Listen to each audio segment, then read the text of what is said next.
To set up and use an Apple Card on your iPhone, start by opening the Wallet app. If you don't already have it, you can download it from the App Store. Once the app is open, tap the plus sign and select the option to apply for an Apple Card. You will then be prompted to fill in your details and agree to the terms and conditions before submitting your application. After applying, review the details of your Apple Card offer, including the credit limit and APR, to ensure it suits your needs. If the offer is acceptable, accept the terms to complete the setup process. With your Apple Card set up, you can use it whenever you make a purchase with Apple Pay.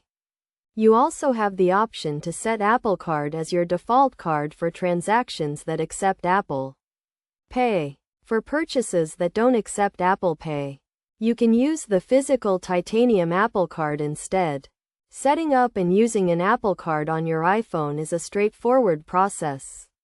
And once you've completed the steps, you're ready to start using it.